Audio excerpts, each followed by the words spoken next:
Hello, good morning everyone.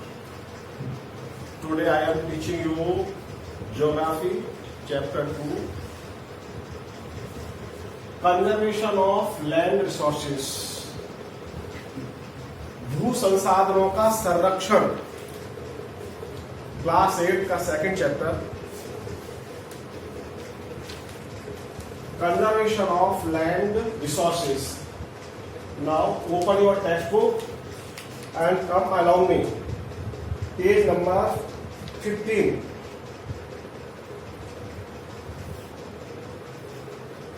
Conservation of soil.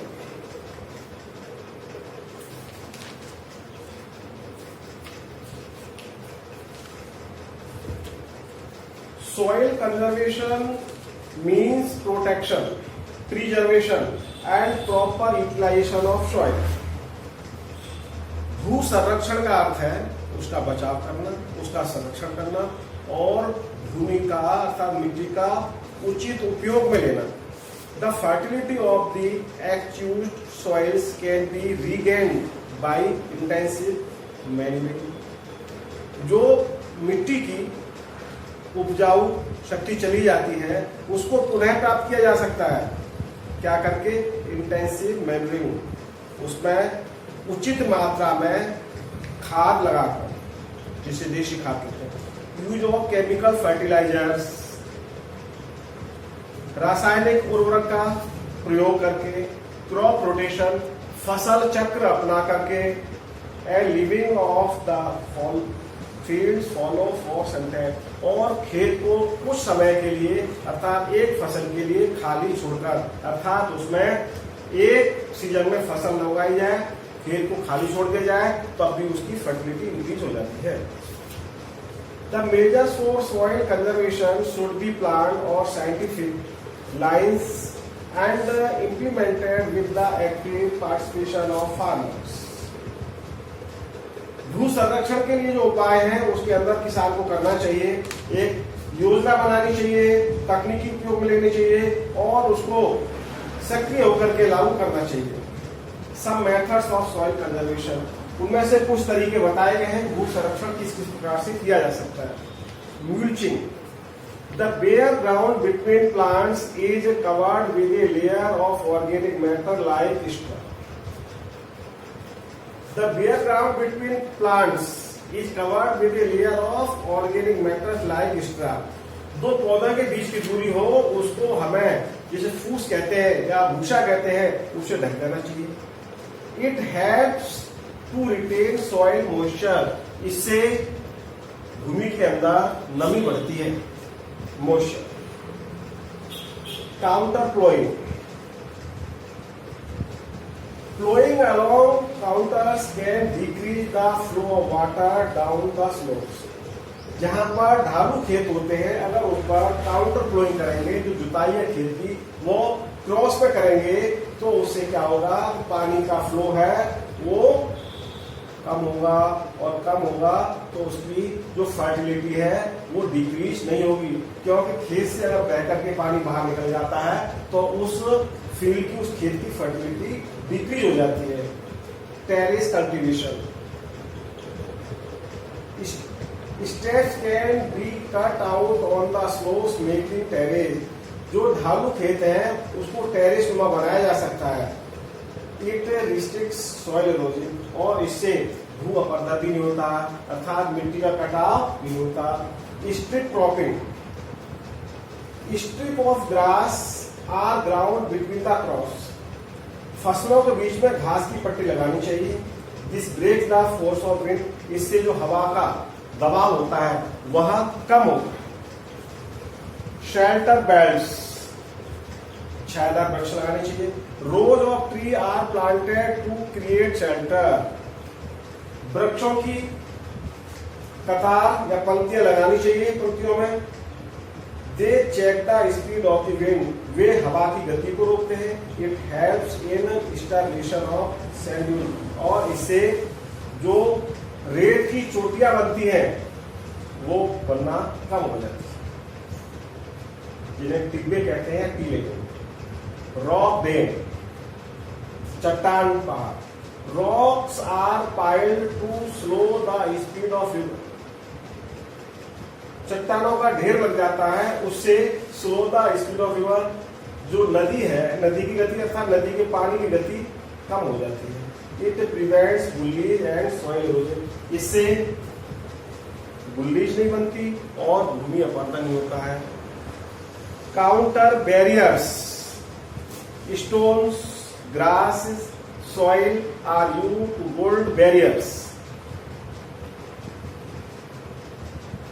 Barrier बनाने की, barrier कहते हैं बाधक, ऐसे बाधक जो पानी को और तेज हवा के गति से होने वाले नुकसान को रोके। तो उसके लिए स्टोन्स, पत्थरों से, ग्रास, घास, soil are used to build barrier से बाधक बनाए जाते हैं। Trenches are made in front of the barrier to collect water, और इसके सामने खाई बना दी जाती है, ट्रेंचेस, खाई, जिससे क्या आने वाला पानी या मिट्टी उसके अंदर रुक जाए और आगे वो नहीं बढ़े, उसे कहते हैं counter barriers.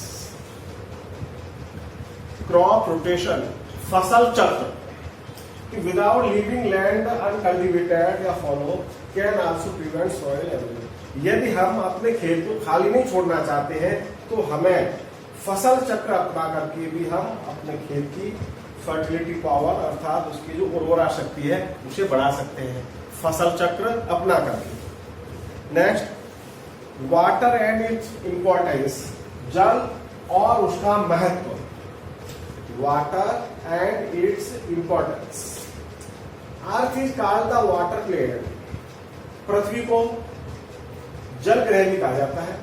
Life is possible on the earth because of water, पृथ्वी पर जीवन जब संभव है जब तक यहाँ पर जल है। That supports all the life form, इसी से, जल से ही पृथ्वी के ऊपर समस्त रूप में जीव पाए जाते हैं, जैसे वेजिटेशन, एनिमल्स, ह्यूमंस, वनस्पति, पशु और मनुष्य, इन सब के लिए जल की आवश्यकता है। Water is a renewable resource, और जल पुनर्भरण होने वाला एक संसाधन है।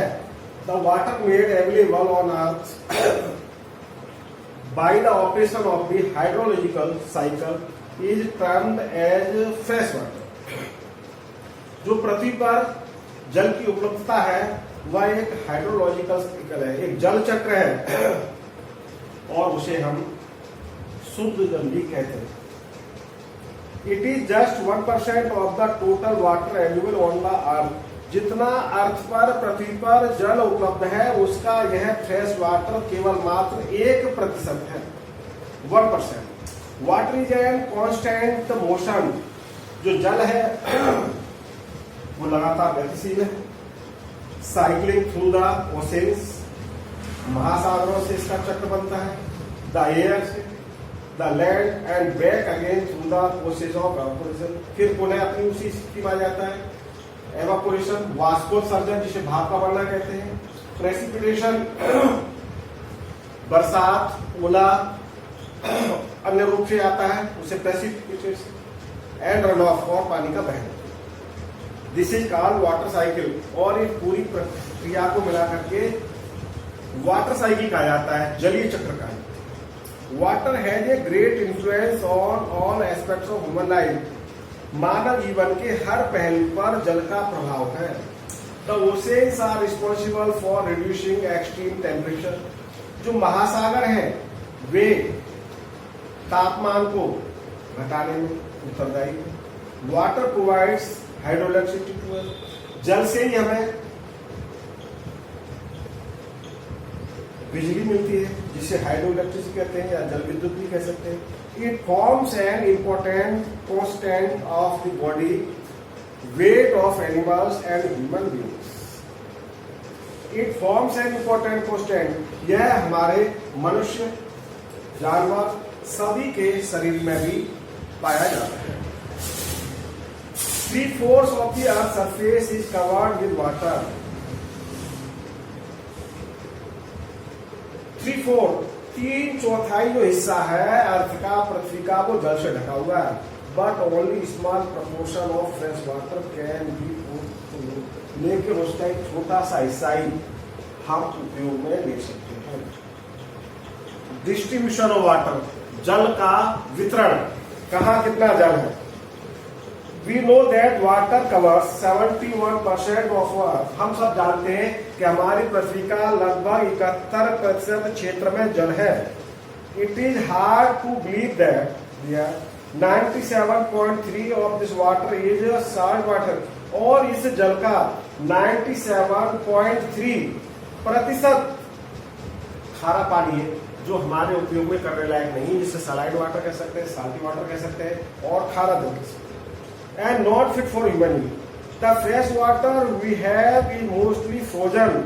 जो शुद्ध जल है जिसकी हमें आवश्यकता है वह लगभग जमा हुआ है आइस शीट्स किसके रूप में, बर्फ के रूप में, एंड माउंटेन ग्लेशियर, या पहाड़ों पर जो ग्लेशियर्स पाए जाते हैं जिन्हें बर्फीले नदी नाले कहते हैं, ग्लेशियर्स के रूप में।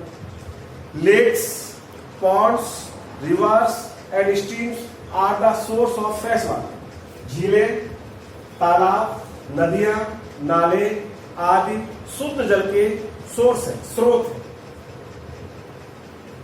Wetland such as swamps and marshes also have fresh water. Wetland उसे कहते हैं जो गीली भूमि है, और गीली भूमि उसको हम कहते हैं स्वैम्प्स, दलदल या मार्श, गीली मिट्टी। This water is salt free.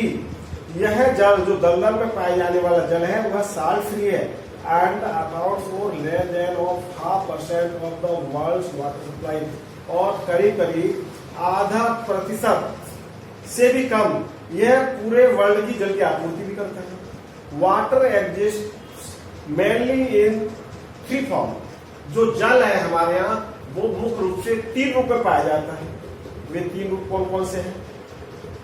Water vapour वाष्प के रूप में, वाटर इन ओशंस महासागर के रूप में, लेक्स झीलों के रूप में, रिवर्स के रूप में, ice in the glacier and ice caps. The fresh water is continually being renewed and recharge through the hydrological cycle. शुद्ध जल लगातार रिचार्ज होता रहता है और एक जल चक्र के रूप में चलता रहता है। Humans use water for various purposes. मनुष्य जल का उपयोग भिन्न भिन्न कार्यों में करता है। Besides drinking, पीने के अलावा बाथिंग, स्नान करना, वॉशिंग, धोना एंड कुकिंग, भोजन पकाना। वाटर यूज फॉर इरिगेशन, जल का उपयोग सिंचाई में भी होता है, खेतों में सिंचाई करने में भी होता है। It is helpful in generating electricity, hydro power, और इस जल का उपयोग जल विद्युत बनाने में भी किया जाता है। Large amount of water is required in industries. बड़े बड़े उद्योगों में बहुत बड़ी मात्रा में जल की आवश्यकता होती है, लाइक जैसे ड्रग्स, दवाइयों के बनाने में औषधियां, पेपर, कागज, फर्टिलाइजर्स, उर्वरक, पेट्रोलियम, डीजल वाला petroleum, refining and construction of buildings and many more. Refine करने में और इमारतों का निर्माण कार्य करने में और अन्य उपयोगों में भी जल का सर्वाधिक उपयोग किया जाता है। Water uses and water scarcity, जल का उपयोग और जल की कमी। The availability of water differs from place to place due to variation in seasonal and annual precipitation, but scarcity of water is mainly caused by over exploitation. जल की उपलब्धता एक स्थान से दूसरे स्थान पर मौसमी और वार्षिक वर्षा के कारण इसमें भिन्नता पाई जाती है, जल की कमी पाई जाती है। लेकिन जल की कमी का सबसे प्रमुख कारण माना जाता है ओवर एक्सप्लॉयटेशन, जल का आवश्यकता से अधिक उपयोग में लेना। इंक्रीजिंग डिमांड फॉर फूड, और भोजन के लिए इसकी मांग बढ़ना, एंड कैश क्रॉप्स जो नकदी फसलें हैं, अर्बनाइजेशन नगरीकरण होना, and rising standard of living, और लोगों के जीवन का स्तर ऊंचा होना, अर्थात जिनके जीवन का स्तर ऊंचा है वो जल की बर्बादी अधिक करते हैं। The excessive use of fresh water, जो सर्वाधिक शुद्ध जल है, has lead to the drying of water sources. वह जहां पर हमें जल के स्रोत थे वहां वो सूखने लगा है, एंड वाटर पॉल्यूशन, और जल प्रदूषण की वजह से। Water uses varies from region to region, जल का उपयोग भी एक क्षेत्र से दूसरे क्षेत्र में अलग होता है, भिन्न होता है। Water use depends on the purpose for which it is being used, जल का उपयोग हम जिस उद्देश्य के लिए करते हैं हमें उस पर निर्भर होना होता है। Water resources are abundantly available in southern and eastern parts of Asia, जल संसाधन प्रचुर मात्रा में इनकी उपलब्धता पश्चिमी एशिया में और पूर्वी एशिया में है। नहीं सुनो, पूर्वी एशिया में और दक्षिणी एशिया में जल की उपलब्धता पर्याप्त मात्रा में। वेस्टर्न एशिया इज डिफिशियंट, लेकिन जो पश्चिमी एशिया है वहां जल के संसाधनों का अभाव है। Asia is drained by large river, Asia के अंदर बड़ी बड़ी नदियां बहती हैं, जैसे लाइक हिंदूज जिसे सिंधु नदी कहते हैं, ब्रह्मपुत्रा, गंगा, वांगहो, सीकांग, यांगटीज, कियांग, ओबे एंड यांगसीसी एंड लेना, ये नाम की नदियां हैं जो एशिया में इनका बहाव है। और इसी वजह से जो पश्चिमी एशिया है, वेस्टर्न एशिया, वहां पानी का अभाव।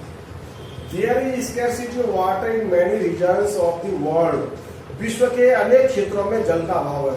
मोस्ट ऑफ अफ्रीका, अफ्रीका का सर्वाधिक हिस्सा, वेस्ट अभी बताया, पश्चिमी Asia, South Asia and parts of South America, दक्षिणी अमेरिका का भी हिस्सा, एंड एंटायर ऑस्ट्रेलिया, पूरा ऑस्ट्रेलिया जल के अभाव का सामना कर रहा है, फ्रेश वाटर का। Country located in drought prone area, ऐसे देश जो सूखाग्रस्त क्षेत्र में आते हैं, सस्पेक्टिबल टू वाटर स्केर्सिटी, वह अति संवेदनशील है कि वहां पर जल के अभाव के क्षेत्र में वो अति संवेदनशील है। द कंट्रीज और एरियाज फेसिंग वाटर शॉर्टेज, वे क्षेत्र जहां पर जल की बहुत कमी है, आर यूजली पुअर और पॉवर्टी स्ट्राइकिंग, वे ऐसे क्षेत्र हैं या तो वहां गरीबी है या गरीबी से वे पीड़ित हैं। The economic factor like the cost of supplying water, आर्थिक कारण इसका माना जाए तो जो जल की आपूर्ति है उसकी कीमत अधिक, lead to acute shortage of water, इसी वजह से विकट संकट है जल का। इन कंटिनेंट्स लाइक, जैसे महाद्वीप Asia and Africa, village people have to walk miles to get water, अर्थात एशिया और अफ्रीका के लोगों को जल की प्राप्ति के लिए मीलों चल करके जाना पड़ता है जल लाने के लिए। Today is enough and our topic will continue tomorrow, conservation of water resources.